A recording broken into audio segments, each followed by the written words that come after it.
এই স্বার্থপর পৃথিবী কারো কথা মনে রাখে না, কারো জন্য থেমে থাকে না, কেউ তোমারে মনে রাখত না।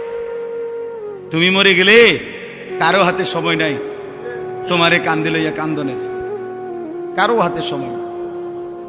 এ বাফেরে দুপুরবেলা জানাজা দিছে, আসরের পরে বাফের জানাজা হইছে, কত কান্দা কানছে জিফুতে। এশার নামাজের পরে পাশের ঘরের থেকে ভাত তরকারি আনছে, এর ওই পেট ভরে ভাত খায়। এরা দেখলাম দুপুরে কান্দে অন ভাত খায়, আরো গোস্ত লয়, আরো পারমের মুরগা লয়, তেলাপিয়া মাছ লয়, ডাল লয়। কি আপনারা দেখলাম বিকালে কি কান্দাটা কান্দেন, বুঝেন? অর্থাৎ বুঝাইতে চায় উনার জন্য তো আমি না খাইয়া মরে গেলে হইতো না, ঠিক আছে কাঁদছি তো কাঁদছি। অর্থাৎ দুনিয়া থেমে থাকে না, কারো জন্যই কি থাকে না, থেমে থাকে। এই জন্য দুনিয়া নিয়েই ব্যস্ত না হই, আখেরাতের ফিকির করি। নওজোয়ান তুমি ইনসাফ করো, বয়স্ক বাবা ইনসাফ করো।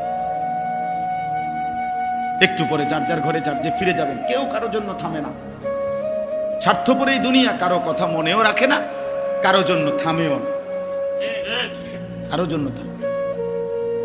এই আমি 2 দিন আগেও দেখছি হাইয়েস গাড়ি ট্রাকের সাথে বাড়ি খাইয়া হাইয়েস গাড়ির ড্রাইভারটা তৎক্ষণাৎ মারা গেছে, বুটটা লাইছে একদম। কি কষ্টে ভাঙ্গা সুইডা এটারে বাইর করছে ড্রাইভারটা, কিন্তু 10 মিনিটের ব্যবধানে একটা গাড়িও থামে নাই। সব গাড়ি ডানে বামে পাশ কাইটা কাইটা সবাই চলে গেছে, কারো হাতে সময় নাই। জলজ্জান্ত একটা মানুষ মরে গেছে, সেই গাড়িটা চলন্ত চলতেছিল, এই অবস্থায় ড্রাইভার অ্যাক্সিডেন্ট করেছে, মারা গেছে। তাহলে স্বার্থপর এই দুনিয়া কারো জন্য থামে না, কারো হাতে সময় নাই রে দোস্ত, কারো হাতে সময়,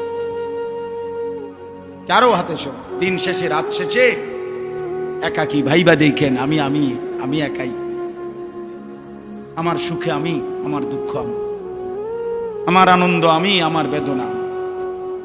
ঠিক একদিন কবরে আমি একাই।